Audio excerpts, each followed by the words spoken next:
Tumbuhan berkomunikasi. Karena itu tumbuhan bisa hidup bersama.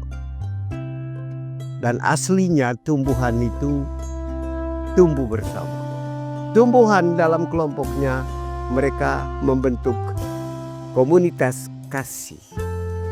Kalau ada tumbuhan yang hidupnya harus pada tumbuhan lain merelakannya. Kalau mereka saja begitu,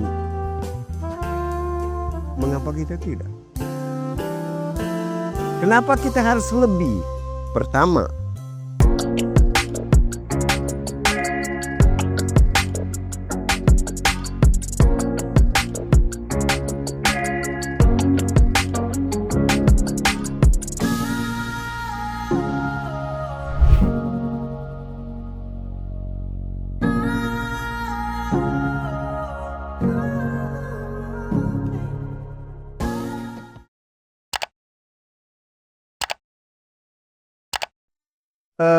menarik hari ini kita mendengar bacaan tentang bahasa. Tapi saya mau mengantar kita ke dalam refleksi yang lebih dalam supaya kita memahami bahasa itu. Dan akhirnya kita pun menjadi bagian dari mengambil cinta di dalam berbahasa dan mengambil bagian dalam menyebarkan cinta melalui bahasa. Makhluk sampai sekarang dibagi atas 3.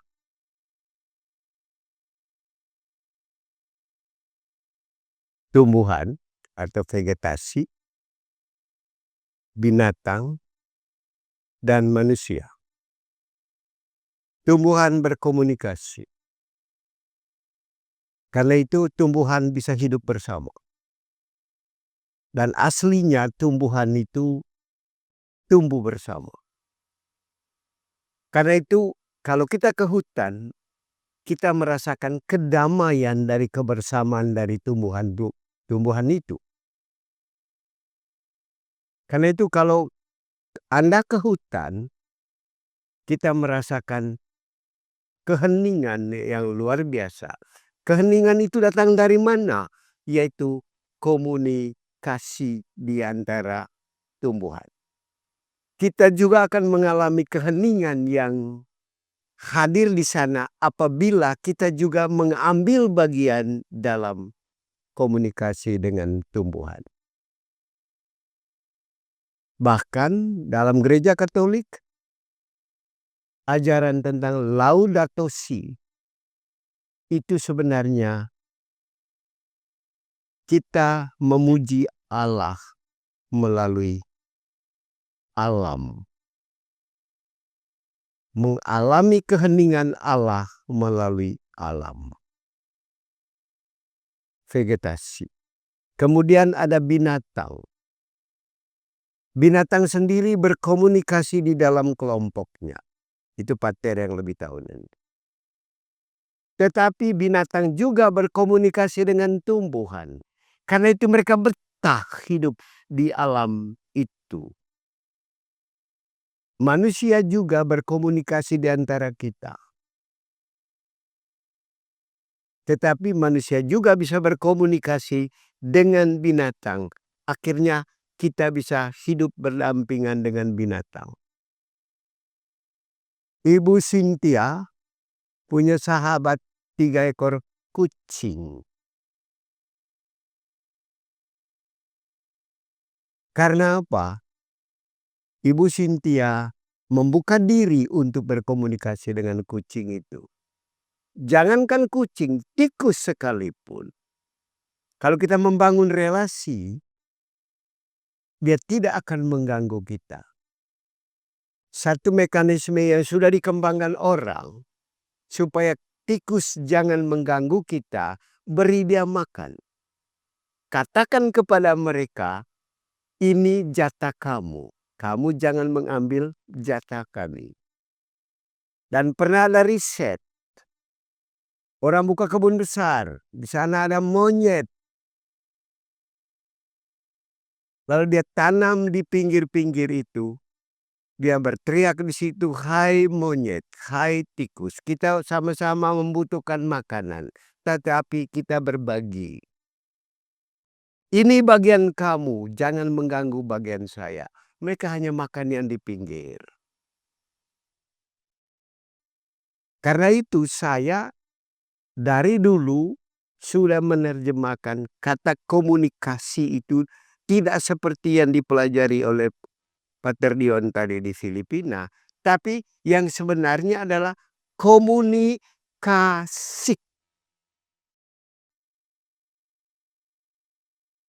Kita membentuk masyarakat kasih.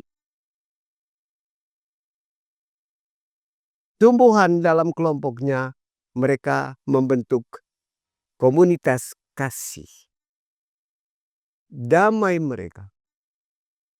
Kalau ada tumbuhan yang hidupnya harus pada tumbuhan lain merelakannya.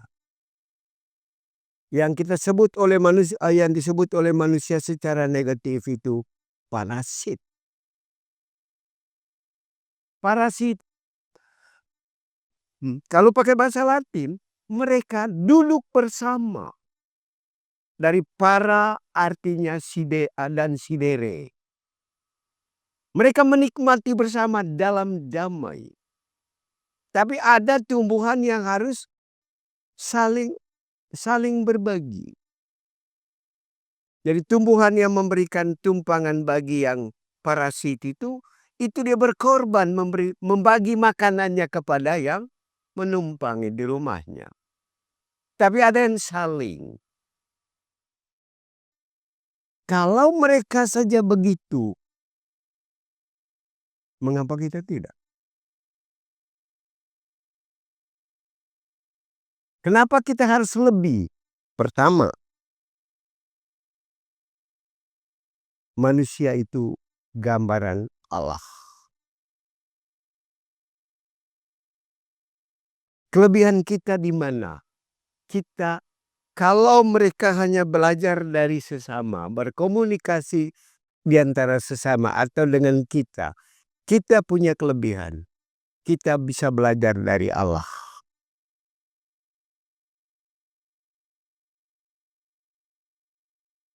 Kenapa kita belajar dari Allah? Karena gambaran Allah ada pada kita. Manusia adalah imago Dei.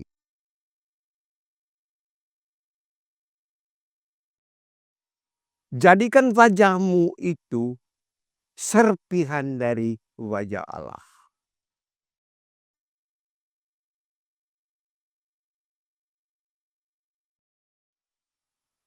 Jadikan tatapan matamu tatapan sebagian dari cara Allah menatap. Jadikanlah telingamu sebagian dari gambaran tentang sifat Allah yang total mendengarkan.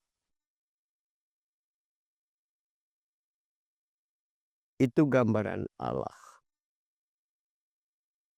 Nah, karena kita gambaran Allah, kita bisa berkomunikasi dengan Allah. Hanya manusia yang bisa berbahasa. Saya sudah melakukan studi begitu banyak. Ya, tumbuhan berkomunikasi, binatang berkomunikasi. Ada binatang yang makin tinggi sedikit bisa meniru bahasa manusia, tetapi tidak pernah bisa berbahasa. Untuk apa bahasa itu? Sebagai alat komunikasi.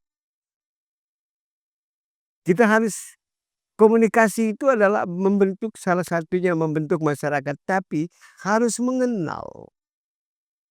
Karena itu tugas manusia memberi nama supaya mengenal.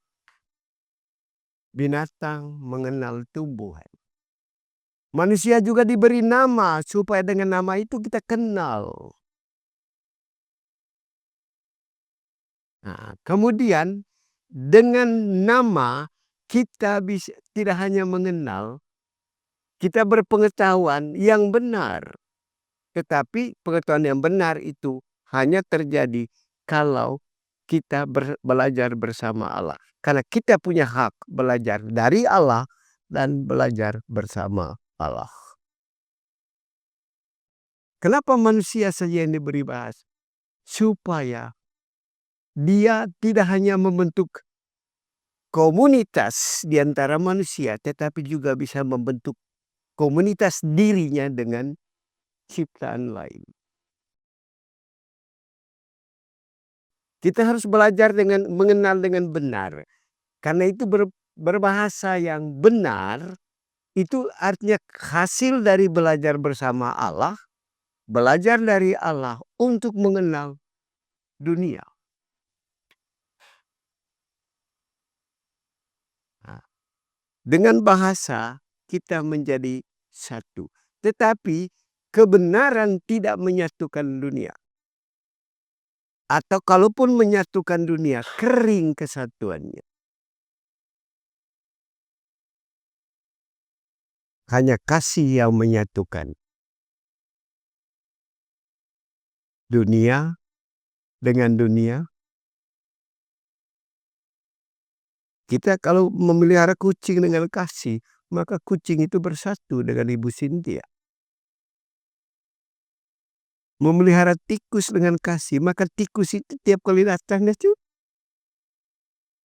benar. Kasih. Kalau kita merawat tumbuhan dengan kasih, dia akan berbunga bagus. Daunnya juga indah. Dia memberikan kita oksigen yang berkualitas. Kalau kita meletakkan kasih dan kebenaran di dalam bahasa kita, maka kita bersatu. Marilah sungguh-sungguh belajar kebenaran bersama Allah, dari Allah. Dan kalau kita tidak berkesempatan belajar langsung dari Allah, kita sudah disiapkan oleh Tuhan secara tidak langsung. Tadi ada kita baca Injil, tidak langsung. Ya? Kalau yang kita dapatkan dari kitab suci itu juga terbatas. Kita adalah citranya. Karena itu belajarlah dari sesama. Kemudian supaya belajar kita itu menyenangkan. Karena hidup itu menjadi menyenangkan kalau berbalut kasih. Kata yang dibalut dengan kasih, kebenarannya tidak hanya sampai, tetapi abadi di hati orang. Kata yang benar yang berbalut kebencian tidak akan diterima orang, apalagi abadi. Mari belajar yang benar supaya kita berpengetahuan yang benar, kemudian waktu kita menyampaikannya, balutlah dengan kasih. Saya harapkan komunitas kita ini berkembang menjadi komunitas yang bahasanya berbalut kasih dan isinya kebenaran. Dari hasil belajar bersama Allah dan hasil belajar dari Allah. Terima kasih.